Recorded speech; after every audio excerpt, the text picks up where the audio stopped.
This has to be one of the biggest overreactions I have ever seen to a movie. Normally, I try not to look at movie reviews until I have finished mine, but the internet just insisted on pushing this in my face over and over again the week leading up to me seeing this movie. I was a bit disappointed. The reviews were way lower than I expected, and it was very disheartening to see. However, when I finally saw the movie and I walked out of the cinema, I felt something totally different. With that in mind, let's discuss the new Joker movie.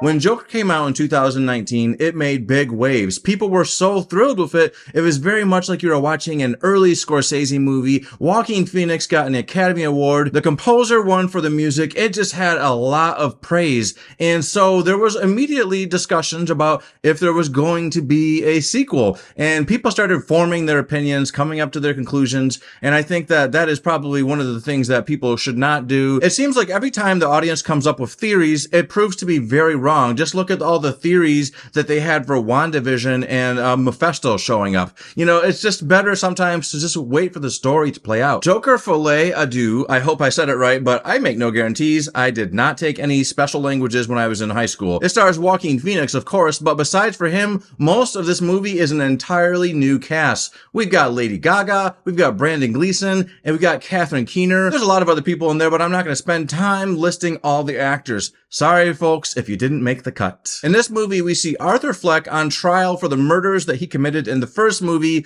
and he's been spending his days just lonely, sad. It's while he's wandering around this hallway, actually, he's being escorted to a performance that he's supposed to take part in, and this is where he meets Lee Quinzel, a woman that he's going to end up feeling a lot of love for. It's been every bit of a year since they announced that this movie was going to be a musical, and immediately people were like, whoa, what? Musical? Because, you know, it's clear people don't seem to like musicals. So seeing the follow-up to Joker turn out to be a musical, that really rubbed people the wrong way right off the bat. So right off the bat, I am telling you, a year ago, this movie was destined to get review bombed and bad reviews just because of the way people reacted to that news. Needless to say, when I heard it was going to be a musical, I expected something more like Hamilton, but instead, it's more like Rock of Ages. There's not a lot of original music in this movie. Most of it is covers. Joaquin Phoenix yet again delivers an excellent performance. He really knows how to explore this broken man. He really brings a lot of life to Arthur.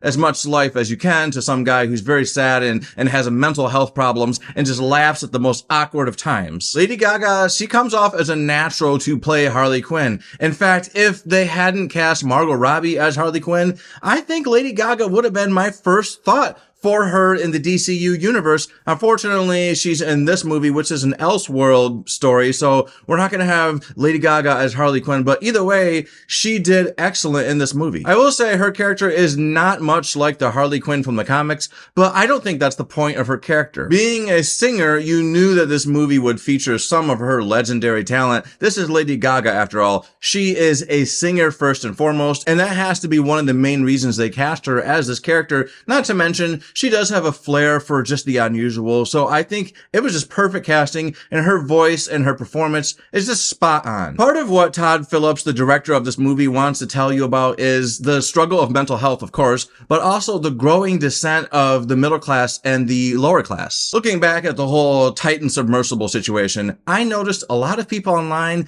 they didn't really seem to care about the lives lost. As a matter of fact, there was a lot of memes that were laughing about it. People were poking fun of this situation because they thought, oh my God, a bunch of rich people dying doing something that only rich people can afford. All life is precious, even the rich people. But that situation right there just shows you that people are really sick and tired of seeing people have huge amounts of wealth while other people struggle to even pay for their McDonald's order. You know, it's ridiculous. And that resentment is evident in both Joker movies. People really connected to the Joker personality because he stood up against the wealthy people when he attacked those rich stock guys in the train. People thought that that was an attack on the wealthy and that he was representing the lower and middle class. Is Arthur Fleck a symbol? Is he the Joker? Or is he just a man that has mental health problems that had a couple of bad days that led to some bad choices?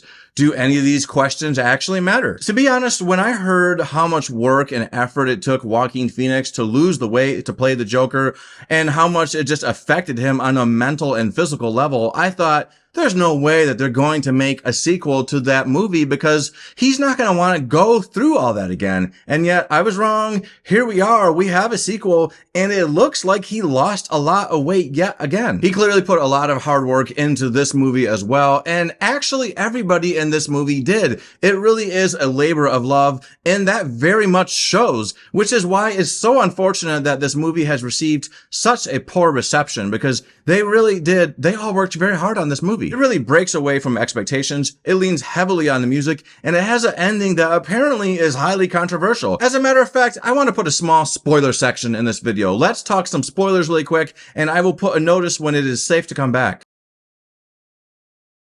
In the end of this movie, we see Arthur admit that he doesn't have a split personality, that he is in fact just a man who did a bad thing. He tosses the idea of the Joker aside, and as a result, it alienates the fans who look to him as an inspiration, and it really pisses off Lady Gaga's Quinn Wenzel because she was looking up to this guy thinking he is a badass, and to find out that he's nothing more than just this sad guy, she just felt disappointed. And apparently the audience did too. In my mind, it doesn't really matter if Arthur is the Joker that we all come to know because this is an Elseworld story. It really doesn't matter who this guy is or what his origin story is. This is not your main DCU Joker, and that is not your main DCU Harley Quinn. So why are people getting so upset about a movie that is clearly meant to be separate from the current DC movies?